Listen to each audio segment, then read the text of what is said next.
Welcome to Real कहानियाँ TV. आज मैं आपके लिए लेकर आया हूँ एक सुंदर सी स्टोरी जिसका नाम है घमंडी का सिर नीचा। कहानी को पूरा सुनना और प्लीज कमेंट करके बताना आपको कहानी कैसी लगी। और अगर अभी तक आपने चैनल को सब्सक्राइब नहीं किया है तो प्लीज चैनल को सब्सक्राइब जरूर करना और बेल आइकन को प्रेस करना ऐसी कहानी के लेटेस्ट नोटिफिकेशन पाने के लिए, क्योंकि हम आपके लिए ऐसी वीडियो लाते रहते हैं। तो बिना किसी देरी के चलिए स्टार्ट करते हैं।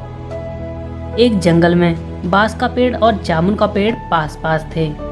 जामुन का पेड़ बांस के पेड़ की अपेक्षा बहुत ही मजबूत था।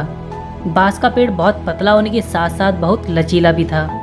हवा का रुख जिस ओर होता बांस का पेड़ उसी दिशा में झुक जाता था। एक बार जामुन के पेड़ ने बांस के पेड़ का उपहास करते हुए कहा, तुम तो हवा की आज्ञा का पालन हमेशा ही करते हो।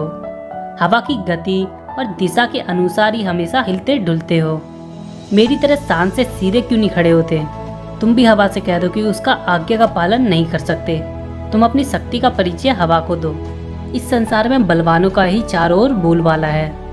बांस के पेड़ को जामुन के पेड़ की बातें अच्छी नहीं लगी, लेकिन बांस का पेड़ कुछ भी नहीं बोला और चुपचाप खड़ा रहा। यह देखकर जामुन का पेड़ क्रोधित होकर बोला, तुम मेरी बात का उत्तर क्यों नहीं देते? बांस के पेड़ ने कहा, तुम मेरी अपेक्षा मजबूत हो, मैं बहुत कमजोर हूँ, लेकिन मैं तुम्हें एक सलाह देता हूँ कि तेज हवा तुम्हारे लिए भी नुकसानदेह सिद्ध हो सकती है। यदि हवा की गति तेज हो तो हमें उसका सम्मान करना चाहिए, वरना कभी कभी पछताना पड़ सकता है। जामुन के पेड़ को अपनी शक्ति पर बहुत घमंड था। वह बांस के पेड़ से क्रोधित होकर बोला, तेज हवा भी मेरा कुछ नहीं बिगाड़ सकती, मेरी इस बात को हमेशा याद रखना। धीरे धीरे चलती हुई हवा ने बांस के पेड़ और जामुन के पेड़ के बीच होने वाली सभी बातें को सुन लिया। हवा तेज गति से जामुन के पेड़ से टकराकर आगे निकल गई। थोड़ी देर बाद हवा ने अपने अंदर कुछ शक्ति और समेटी और अपने को और गतिशील बना लिया। अब हवा एक तूफान के रूप में परिवर्तित हो गई। उस तेज हवा के टकराने से बांस का पेड़ लगभग पूरा झुक गया। वही हवा अब जामुन के पेड़ से दोबारा जाकर टकरा गई, लेकिन जामुन के पेड़ पर उस तेज हवा का कोई भी असर नहीं हुआ। वह उसी प्रकार पूर्ववत खड़ा रहा, मतलब जैसे पहले खड़ा था। कुछ देर बाद तूफानी हवा ने जामुन के पेड़ की जड़ों पर जोर से प्रहार करके उन्हें कमजोर कर दिया। तूफानी हवाओं को जामुन के पेड़ की शाखाओं ने रोकने की भरपूर कोशिश की, लेकिन तेज हवाओं ने जामुन के पेड़ की शाखाओं को पीछे धकेल दिया। जब तेज हवाओं के कारण जामुन के पेड़ का संतुलन खो गया और जड़ों ने कमजोर होकर अपना स्थान छोड़ दिया, कुछ ही देर में वह जामुन का पेड़ जमीन पर गिर पड़ा। जामुन के पेड़ को धराशायी देखकर बांस का पेड़ बहुत दुखी हुआ।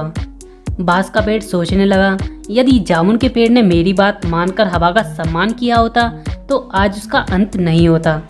यह जामुन का पेड़ तो घमंडी था।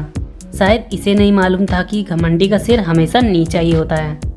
दोस्तों, इस कहानी से हमें ये शिक्षा मिलती है कि घमंडी मनुष्य का सबसे बड़ा शत्रु है। घमंडी व्यक्ति का सर्वनाश हो जाता है, इसलिए मनुष्य को कभी घमंड नहीं करना चाहिए। तो दोस्तों, इस कहानी में बस इतना ही। आपको कहानी कैसी लगी प्लीज़ हमें कमेंट करके ज़रूर बताना, और अच्छी लगी तो वीडियो को लाइक करना और चैनल को सब्सक्राइब करना और बेल आइकन को प्रेस करना ऐसी कहानी के लेटेस्ट नोटिफिकेशन पाने के लिए, क्योंकि हम आपके लिए ऐसी वीडियो लाते रहते हैं। तो मिलता है अगली वीडियो में नई कहानी के साथ में। तब तक के लिए बाय, टेक केयर दोस्तों, अपना ख्याल रखना।